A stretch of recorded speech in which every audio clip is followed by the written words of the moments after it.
and share what the Lord has kept on your heart. Thank you, sister. Thank you so much for this wonderful time. Thank you, Joshua Daju, for giving this opportunity. Thank you, Pastor Raj. Today I'm going to share a little bit about um, the book of Ephesians. एफिसी का जो पत्र है इसके बारे में थोड़ा सा मैं बात करना चाहूँगा. नेपाली भी इस्तेमाल करूँगा, कभी कभी इंग्लिश भी इस्तेमाल करूँगा और largely I will be speaking in Nepali. यहाँ हामी एफिसीको पुस्तकबाट विशेष गरिकन चाहिँ तपाईँलाई थाहा छ होला कि एफिसीको पुस्तकमा पत्रमा पावलले दुईवटा एकदमै कस्तो भन्दाखेरि एकदमै वन्डरफुल प्रेयर चाहिँ एफिससका विश्वासीहरूको लागि गर्दछन्. So actually he makes two prayers. If you have read the book of the letter epistle of Ephesians, there are two prayers. One is in chapter 1, starting from verse 16 and all the way till the end of chapter 1. And the other one is in chapter 3, which starts at verse 14 and goes all the way till the end of the chapter. So wonderful prayers. And म तपाईँलाई encourage गर्न चाहन्छु, if it is possible, you not only go through these prayers, but if it is possible, you memorize them, and I think you'll be able to understand what Paul is actually trying to say, what kind of prayer he wants to make on behalf of the believers in Ephesus. हामीलाई थाहा छ कि एफिससको जुन church छ त्यो चाहिँ पावलले आफ्नो दोस्रो मिसनरी यात्रामा त्यसले स्थापना गरेको हो. वास्तवमा भन्ने हो भने तेस्रो मिसनरी यात्रामा, माफ गर्नुहोस्, दोस्रो मिसनरी यात्रामा चाहिँ के हुन्छ भन्दाखेरि जब पावल उता अखैया प्रान्तबाट कोरिन्थबाट चाहिँ यता एउटा कपललाई लिएर आउँदछ. उसको नाम चाहिँ प्रिस्किला र अकिला. अनि जब उनीहरू त्यहाँ एफिससमा आएपछि पावलले ती दम्पतिलाई चाहिँ त्यहाँ छोड्दछ अनि पावल चाहिँ फेरि उता आफ्नो मण्डलीतर्फ जाँदछ. र त्यो जुन ग्याप छ नि, दोस्रो प्रचार यात्राको अन्त र पहिलो यात्राको जुन सुरुवात छ, त्यस बिचमा चाहिँ प्रिस्किला अकिलाले मलाई लाग्छ कि त्यहाँ धेरै मेहनत गर्यो र त्यहाँ यसरी मण्डलीलाई एउटा गति दिने काम गर्यो. किनभने दोस्रो मिसनरी यात्राको सुरुवातमा पावल त्यस ठाउँमा सुसमाचार प्रचार गर्न जाँदाखेरि चाहिँ पवित्र आत्माले रोक्नु भएको थियो. तर तेस्रो प्रचार यात्रामा चाहिँ पवित्र आत्माले त्यस्तो कुनै रोक्ने काम गर्नु भएन. अनि पावल त्यहाँ 3 वर्षसम्म त्यहाँ काम गर्यो. अनि हामी प्रेरितको 19 अध्यायमा पनि हामीले पावलले गरेका सबै कामहरूको बारेमा त्यहाँ हामी पढ्दछौँ. अनि त्यसपछि हामी 21 अध्यायमा पनि हामीले देख्दछौँ कि कसरी त्यहाँ प्रेरितको 21 अध्यायमा हामी त्यहाँ त्योभन्दा अगाडि 20 अध्यायमा हामी देख्दछौँ कि कसरी पावलले त्यहाँका सबै एल्डर्सहरूलाई चाहिँ बोलाएर तिनले त्यहाँ शिक्षा दिएका र उत्साह दिएका कुरा हामी त्यहाँ पाउँदछौँ. समय म गमाउन चाहदिनँ, तर म त्यो प्रार्थनामा तपाईँलाई लैजान चाहन्छु. I want to take you all through that prayer that he makes for the believers in Ephesus, starting from verse 16. तर म 15 देखि म पढ्न चाहन्छु. प्रभु येशू प्रति रहेको तिमीहरूको विश्वास र सबै सन्तहरूप्रति रहेको तिमीहरूको प्रेमको विषयमा मैले सुनेको कारणले नै मेरो प्रार्थनामा तिमीहरूलाई सम्झना गर्दै तिमीहरूका निम्ति धन्यवाद दिन चाहिँ म थामिन्न. म प्रार्थना गरिरहन्छु कि हाम्रा प्रभु येशू ख्रिस्टका परमेश्वर र महिमाका पिताले उहाँको विषयको ज्ञानमा तिमीहरूलाई बुद्धि र प्रकाशको आत्मा दिउन्. म प्रार्थना गर्दछु कि तिमीहरूको हृदयको आँखा उज्यालो होस् र कुन आशाको निम्ति उहाँले तिमीहरूलाई बोलाउनु भएको छ र सन्तहरूमा उहाँको महिमित उत्तराधिकारको सम्पत्ति के हो सो तिमीहरूले जान्न सक. अनि हामी विश्वास गर्नेहरूका निम्ति उहाँको महिमित उत्तराधिकारको सम्पत्ति के हो, उहाँको महिमित उत्तराधिकारको सम्पत्ति के हो सो तिमीहरूले जान्न सक. अनि हामी विश्वास गर्नेको निम्ति उहाँको शक्तिको असीम महानता के हो सो तिमीहरूले जान्न सक. त्यो शक्ति चाहिँ उहाँको महान सामर्थ्यको काम नै हो जो उहाँले ख्रिस्टमा पुरा गर्नुभयो जब उहाँले ख्रिस्टलाई मरेकाहरूबाट जीवित पार्नुभयो र स्वर्गीय स्थानहरूमा आफ्नै दाहिने बाहुलीपट्टि बसाल्नुभयो र शासन र अधिकार र शक्ति र राष्ट्र र यस युगका मात्र होइन तर सबै युगका जति नामहरू छन् ती सबै माथि उहाँले राख्नुभयो र परमेश्वरले सबै थोकमाथि ख्रिस्टलाई चाहिँ सबै थोक चाहिँ ख्रिस्टको पाउ भने चाहिँ राखिदिनु भयो र मण्डलीको निम्ति येशू प्रभुलाई चाहिँ सबै कुराको शिर बनाइदिनु भयो जुन मण्डली उहाँको शरीर उहाँको परिपूर्णता हो र उहाँले नै त्यसलाई परिपूर्ण पार्नुहुन्छ भनिकन यसरी पावलले त्यहाँ प्रार्थना गर्दछन् अब अलिकति यसलाई हामीले हेर्ने कोसिस गर्नेछौँ के प्रार्थना गर्दैछौँ भन्दाखेरि यहाँ मुख्यतया चाहिँ पावलले एफिससका विश्वासीहरूको निम्ति उनी चाहिँ एकदमै धन्यवादी छन् प्रभुलाई धन्यवाद चढाउँदछन् किनभने सन्तहरूप्रति मात्र होइन तर परमेश्वरप्रति पनि उनीहरूको बडो प्रेम छ र परमेश्वरमा उनीहरूको बडो विश्वास छ र सन्तहरूप्रति चाहिँ बडो प्रेम छ अनि त्यही भएर चाहिँ अब पावलले चाहिँ त्यहाँका एफिससका विश्वासीहरूलाई जसलाई चाहिँ आफैले नै 3 वर्ष काम गरेर चाहिँ त्यहाँ त्यहाँ मण्डली स्थापना गरेका थिए अनि सबै मानिसहरूलाई चाहिँ त्यहाँका चेलापनमा उनीहरूले चाहिँ डोराएका थिए अगुवाहरू नियुक्त गरेका थिए धेरै परिश्रम गरे धेरै दुःख पनि धेरै कष्ट पनि त्यहाँ भोगेका थिए अनि पुरै एसियाका प्रान्तहरूमा थुप्रो थुप्रो थुप्रो ठाउँहरूमा चाहिँ घर घरमा गएर तिनले चाहिँ सिकाएका थिए जति पनि कुराहरू चाहिँ फाइदाजनक छन् आत्मिक रूपमा फाइदाजनक छन् ती सबै कुराहरू चाहिँ घर घरमा गएर चाहिँ सिकाएका छन् त्यसपछि एउटा टुरानसको एउटा स्कुलमा पनि गएर चाहिँ जति पनि त्यहाँ मानिसहरू आउँदैछन् उनीहरूलाई यसरी सिकाउँदै होइन अर्थ खोल्दै त्यसपछि उनीहरूलाई बहस गर्दै अनि त्यसपछि सबै कुरालाई प्रकाश पार्दै होइन 3 तरिकाले चाहिँ पावलले त्यहाँ सिकाउँदथे अनि थुप्रो थुप्रो मानिसहरू त्यहाँ चाहिँ प्रभुमा आएका छन् र अब ती विश्वासीहरूलाई चाहिँ पावलले के भन्दछ भन्दाखेरि कि म प्रार्थना गर्दछु कि हाम्रा प्रभु येशू ख्रिस्टका परमेश्वर महिमाका पिताले तिमीहरूलाई उहाँको विषयको ज्ञानमा जति पनि ज्ञान हामीले पाएका छौँ जति पनि ज्ञान तिमीहरूले पाएका छौ त्यो ज्ञान मात्र होइन तर त्यो उहाँको ज्ञानमा चाहिँ बुद्धि र प्रकाशको आत्मा पनि दिनु एकदमै महत्त्वपूर्ण प्रार्थना बुद्धि हामी याकुबको 3 अध्यायमा हामी पढ्दछौँ त्यहाँ 2 किसिमका बुद्धिहरू छन् एउटा चाहिँ माथिबाट आउने बुद्धि जो चाहिँ एकदमै पवित्र छ एकदमै चोखो छ शान्तिप्रिय छ त्यसले कुनै भाँडभैलो ल्याउँदैन एकदमै शुद्ध बुद्धि परमेश्वरबाट आएको स्वर्गीय बुद्धि र अर्को बुद्धि चाहिँ सांसारिक बुद्धि जो चाहिँ मगजी ज्ञानको कुरा पनि हामी भन्न सक्दछौँ संसारले सिकाउने संसारले दिएका परामर्शका कुराहरू अनि पावलले चाहिँ के भन्छ भन्दाखेरि जुन ज्ञान तिमीहरूले पाएका छौ त्यो ज्ञानलाई चाहिँ अझ गहिराइमा लैजानको लागि त्यसलाई गहिराइमा गएर बुझ्नको लागि चाहिँ परमेश्वरले तिमीहरूलाई बुद्धि दिनुभएको होस् बुद्धिले के गर्छ भन्दाखेरि ज्ञानलाई ठिक तरिकाले चाहिँ त्यसलाई सदुपयोग गर्दछ र बुद्धिले चाहिँ हामीलाई ज्ञानलाई सही तरिकाले प्रयोग गर्नको लागि त्यसले हामीलाई सिकाउँदछ र त्यो ज्ञान चाहिँ माथिबाट आउने ज्ञान अनि त्यो बुद्धि चाहिँ माथिबाट आउने बुद्धि र त्यति मात्र होइन प्रकाशको आत्मा पनि दिउन् तपाईँलाई थाहा छ होला कि हामी 3 अध्यायमा पढ्दछौँ त्यसपछि हामी पावलले चाहिँ अब जुन प्रकाश पाएको थियो यति साह्रो विशेष प्रकाश थियो त्यो चाहिँ प्रकाशद्वारा परमेश्वरले चाहिँ थाहा गराउनु भएको रहस्य थियो पावललाई चाहिँ अनि पावल एउटा यस्तो खालको एउटा विशेष व्यक्ति जसलाई चाहिँ परमेश्वरले चाहिँ व्यक्तिगत रूपमा यो रहस्यका कुराहरू चाहिँ बताउनु भएको थियो अनि त्यो रहस्य चाहिँ के थियो भन्दाखेरि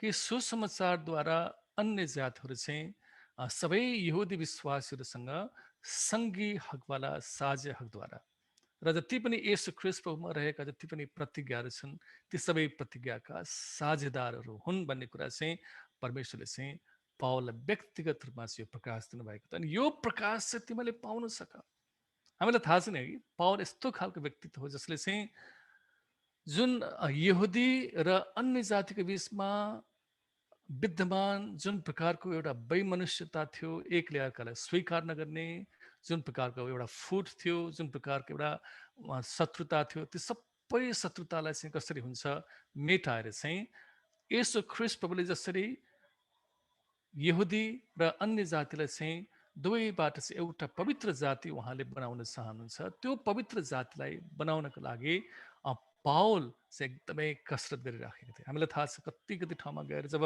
यहुदी यरुसलेमका मण्डलीहरूमा यहुदी विश्वासीहरूमा जुन प्रकारको अनिकाल आउँदाखेरि होस् अथवा जुन प्रकारको धेरै खाँचो आउँदाखेरि जुन प्रकार यसरी अखैया प्रान्तबाट हुन्छ कि मेसिडोनिया प्रान्तबाट हुन्छ कि अन्य जाति मण्डलीबाट चाहिँ यसरी भेटीहरू राहतहरू सङ्कलन गरेर चाहिँ यता यरुसलेम ल्याउँदथे।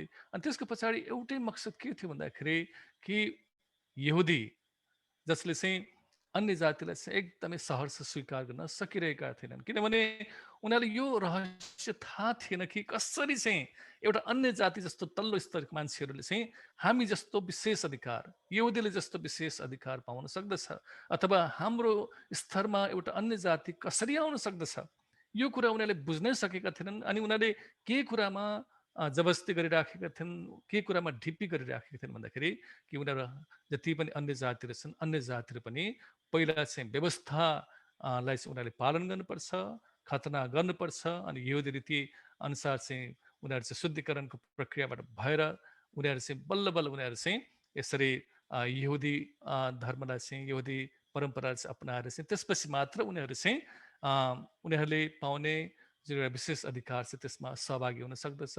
यस प्रकारको थुप्रै शर्तहरू चाहिँ उनीहरूले चाहिँ अगाडि तर्साएको। तर पावलले के भन्थ्यो भन्दाखेरि मलाई यस्तो खालको प्रकाश मलाई भएको छैन, मलाई जुन प्रकाश दिएको छ त्यो प्रकाश त के भन्दछ भन्दाखेरि कि अनुग्रहबाट विश्वासद्वारा हामीले चाहिँ उद्धार पाउन सक्दछ। यो मानिसको काम होइन, यो त परमेश्वरको वरदान हो, कर्मद्वारा होइन। नत्र त मानिसले घमण्ड गर्नेछन्, किनकि हामी असल काम गर्नको निम्ति परमेश्वरमा सृजना भएका परमेश्वरका सृष्टिहरू परमेश्वरद्वारा सृजना भएका हामी उहाँका हातका सृष्टि हौँ। र ती बमोजिम चलो भन्नाले उहाँले हामीलाई पहिलेबाटै हामीलाई चाहिँ चुन्नु भएको छ, हामीलाई पहिलेबाट हामीलाई चुन्नु भएको छ भनेको हामी के भन्छ एफएससीको 2 अध्यायमा त्यो पढ्दछौँ। असल काम गर्नको लागि परमेश्वरले हामीलाई चुन्नु भएको। अनि यो प्रकाश चाहिँ बुझ्नको लागि एफएससका विश्वासीहरू हो, तिमीहरूले परमेश्वरबाट चाहिँ अनुग्रह पाएका हो। यो ज्ञान तिमीहरूलाई छ, तर त्यो ज्ञान अझ त्यसलाई चाहिँ बुझाउनको निम्ति परमेश्वरबाट तिमीले बुद्धि पाउन सक र प्रकाशको आत्मा तिमीले पाउन सक। जब हामी चस्मा कतिजना हामी आदत अनुसार चस्मा लाउँदछौँ, हामी चस्मा खोल्दाखेरि कति कुराहरू हामीले धमिलो देख्दछौँ, कति कुरा ठम्म्याएर हामी पढ्न सक्दैनौँ। तर जब हामी चस्मा लाउँदछौँ, चस्मा लगाएपछि सबै कुराहरू सफा हुँदछ। अनि के कुरा भन्न खोजेको हो त्यहाँ हामी सफासँग हामी पढ्न सक्दछौँ। अनि परमेश्वरले पनि हामीलाई पावलले ती एफएससका विश्वासलाई साथै हामीलाई पनि उहाँले के प्रार्थना गर्दै हुनुहुन्छ भन्दाखेरि चाहिँ कि हामीलाई पनि परमेश्वरले बुद्धि र प्रकाशको आत्मा दिउन्, ताकि हामीले ती सबै कुरालाई बुझ्न सकौँ। तल के भन्छन् भन्दाखेरि म यो पनि प्रार्थना गर्दछु कि तिमीहरूको हृदयको आँखा उज्यालो होस् र कुन आशाको निम्ति उहाँले तिमीहरूलाई बोलाउनु भएको छ र सन्तरमा उहाँको महिमित उत्तराधिकारको सम्पत्ति के हो सो तिमीले जान्न सक। हाम्रो उत्तराधिकार हामी 16 अध्यायमा पढ्दछौँ कि यो चाहिँ अब एकदमै रमणीय स्थानहरूबाट भएर गएका छन्। अनि परमेश्वरले चाहिँ हामीलाई एउटा एकदमै आनन्दमय उत्तराधिकार हामीलाई दिनुभएको छ भनिकन त्यहाँ हामी दाउदको भजनमा हामी पढ्दछौँ। यो चाहिँ यस्तो खालको उत्तराधिकार छ जुन उत्तराधिकार चाहिँ यो चाहिँ ओइलाएर जाने खालको होइन, यो चाहिँ हराएर जाने खालको होइन, एकदमै यस्तो खालको उत्तराधिकार जुन उत्तराधिकार चाहिँ कहिले पनि यो चाहिँ हराएर जाँदैन, ओइलाएर जाँदैन। एकदमै असल उत्तराधिकार चाहिँ परमेश्वरले हामीलाई दिनुभएको छ। यो चाहिँ हामीले जान्न सकौँ, यसलाई हामीले देख्न सकौँ। अनि त्यो देख्नको लागि चाहिँ परमेश्वरले हाम्रो आँखालाई चाहिँ उहाँले उज्यालो तुल्याइदिनु भएको होस् भनिकन यसरी पावलले एफएससको विश्वासलाई भन्दछ। अनि अर्को एउटा रोचक प्रार्थना पावलले के गर्दछ भन्दाखेरि कि हामीले चाहिँ हामी विश्वास गर्नेहरूको निम्ति उहाँको शक्तिको असीम महानता के हो सो हामीले बुझ्न सक, सो तिमीले बुझ्न सक। अनि त्यो शक्ति चाहिँ उहाँको महान सामर्थ्यको काम नै हो। अनि यो उसले के भनेको भन्दाखेरि नि तपाईँलाई थाहा छ नि पवित्र आत्मा चाहिँ जीवन दिने आत्मा हुनुहुन्छ। अनि जुन दिन हामीले येशू ख्रीष्टलाई येशू प्रभु अनि मुक्तिदाता भनिकन प्रभु भनिकन हामीले ग्रहण गऱ्यौँ र पवित्र आत्मा हामीमा आएर बास गर्नुभयो। अनि पवित्र आत्माले चाहिँ हामीभित्र मरेको त्यो आत्मालाई चाहिँ उहाँले जगाउनु भयो। अनि त्यति मात्र होइन, परमेश्वरले चाहिँ हामीलाई आफ्नो सन्तान बनाउनु भयो। रोमी 8 अध्यायमा त्यो पढ्दछौँ, उहाँमा हामी चाहिँ सन्तान भएका छौँ। यसै कारणदाखेरि हामी एकदमै स्वाभाविक रूपमा जब हामी आफ्नो मुख खोल्दछौँ उहाँलाई अब्बा पिता भइकन हामी पुकार्न सक्दछौँ। अनि यो चाहिँ हामी परमेश्वरको सन्तान हौँ भने पवित्र आत्माले चाहिँ हाम्रो आत्मालाई चाहिँ गवाही दिनुभएको, पवित्र आत्माले चाहिँ हामीलाई भन्नुहुँदछ कि हामी चाहिँ परमेश्वरका सन्तान हौँ। अनि बाइबलमा त्यहाँ लेखिएको छ, पावलले के भन्दछ भन्दाखेरि यदि हामी सन्तान हौँ भने त हामी परमेश्वरका उत्तराधिकार पनि हौँ। येशू ख्रिस्ट प्रभु सँगसँगै साझी उत्तराधिकार। यदि उहाँसँग हामी दुःख कष्ट भोग्दछौँ संसारमा भने उहाँ सँगसँगै हामी एक दिन उहाँ जस्तै महिमित पनि हुनेछौँ। अनि महिमित भनेको चाहिँ हामी रोमीकै 8 अध्यायमा पढ्दछौँ। परमेश्वरले पहिला हामीलाई चुन्नुभयो, त्यसपछि हामीलाई नियुक्त गर्नुभयो, त्यसपछि बोलाउनु भयो, त्यसपछि उहाँले हामीलाई धर्मी ठहराउनु भयो र अन्तमा चाहिँ उहाँले हामीलाई महिमामा हामीलाई पुर्याउनुहुन्छ। जुन दिन चाहिँ येशू ख्रिस्ट प्रभुले हामीमा सुरुवात गर्नुभएको त्यस कामलाई चाहिँ उहाँले पुरा गर्नुहुन्छ। फिलिपी 1 अध्यायको 6 पदमा त्यही भनेको छ, जुन असल काम उहाँले हामीमा सुरुवात गर्नुभएको छ, ख्रिस्ट येशूको दिनसम्म चाहिँ उहाँले त्यसलाई पुरा गर्नुहुन्छ। अनि परमेश्वरले चाहिँ जुन कामलाई सुरुवात गर्नुहुन्छ त्यसलाई चाहिँ उहाँले पुरा गर्नुहुन्छ, अधकल चाहिँ छोड्नुहुन्न र उहाँ चाहिँ विश्वासयोग्य हुनुहुन्छ। अनि यो पवित्र आत्मा जो परमेश्वरले चाहिँ हामीमा दिनुभएको छ, त्यो पवित्र आत्माले के गर्नुहुन्छ भन्दाखेरि जसरी परमेश्वर पिताले येशू ख्रिस्ट प्रभुमा मरिसक्नु भए तापनि 3 दिनको मानव 3 दिन मरिसकेको हुनुभए तापनि त्यही पवित्र आत्मा जो चाहिँ येशू ख्रिस्ट प्रभुभित्र हुनुहुन्थ्यो, त्यही पवित्र आत्माद्वारा चाहिँ उहाँलाई मरेकाहरूबाट जीवित तुल्याउनु भयो भने अब त्यही पवित्र आत्मा जो हामी विश्वास गर्ने हरेकमा आज विद्यमान हुनुहुन्छ, उपस्थित हुनुहुन्छ, बस्नुभएको छ, त्यही पवित्र आत्माले परमेश्वरले पिताले चलाउनु भएर हाम्रो दैहिक मृत्युपछि उहाँले हामीलाई पुनरुत्थानको दिनमा चाहिँ हामीलाई मरेको अवस्थाबाट चाहिँ महिमित रूपमा चाहिँ हामीलाई बौरी उठाउनुहुन्छ। यो उहाँको प्रतिज्ञा हो। पहिलो कोरिन्थी 15 अध्यायमा हामी त्यही पढ्दछौँ। यदि जुन अहिले हामीले आज दाजुहरू कहाँ कहाँ पुगेर यस्तो असल कामहरू गरेर आउनुभयो, वितरणको कामहरू गरेर आउनुभयो, अनि पावलले के भन्छ, यदि हामी पुनरुत्थान नहुने हो भने त हामीले गरेका सबै सेवकाईहरू बेकार छन्, हामीले हामीले गरेको प्रचार बेकार छ, हामीले दिएका शिक्षाहरू बेकार छन्, हामीले गरेका सेवकाईहरू बेकार छन्, यदि हामी चाहिँ पुनरुत्थान नहुने हो भने। अनि यहाँ पावलले के भन्छ भन्दाखेरि कि जुन शक्तिले येशू ख्रिस्ट प्रभुलाई मरेकाहरूबाट जीवित पार्नुभयो त्यही शक्ति तपाईँ हामीमा अहिले काम गरिराख्नु भएको छ र त्यही शक्तिद्वारा त्यही शक्तिलाई चलाउनु भएर परमेश्वर पिताले एक दिन हामीलाई मरेको अवस्थाबाट येशू ख्रिस्ट प्रभुको आगमनमा महिमित उहाँले हामीलाई के अरे भन्छ, उहाँले हामीलाई बौरी उठाउनु हुनेछ। हामी येशू ख्रिस्ट प्रभु जस्तै हामी बौरी उठ्नेछौँ, येशू ख्रिस्ट प्रभु जस्तै हामीले पुनरुत्थान प्राप्त गर्नेछौँ।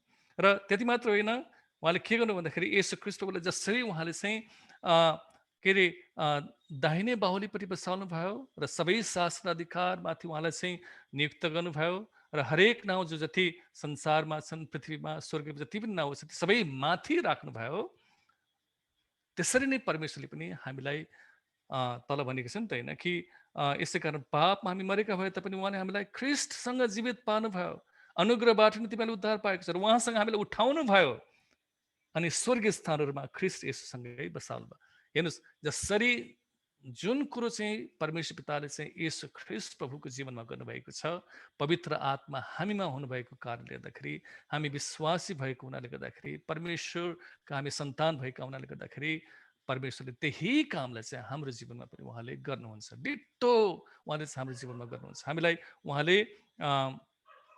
उहाँले हामीलाई चाहिँ स्वर्ग के भन्छ, उहाँको दाहिने बाहुलीपट्टि उहाँले बसाल्नुहुन्छ अनि उहाँले हामीलाई ती सबै विशेष अधिकारहरू दिनुहुन्छ, जुन विशेष अधिकारहरू चाहिँ येशू ख्रिस्ट प्रभुले उहाँलाई दिनुभएको छ।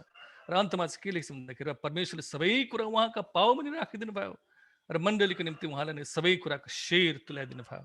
अनि जुन मण्डली तपाईँ हामी उहाँको शरीर हौँ अथवा उहाँको पूर्णता हेर्नुहोस् है, येशू ख्रिस्ट प्रभु आफैमा पूर्ण मण्डली बिना येशू ख्रिस्ट प्रभु आफै पूर्ण हुन सक्नुहुन्न रहेछ।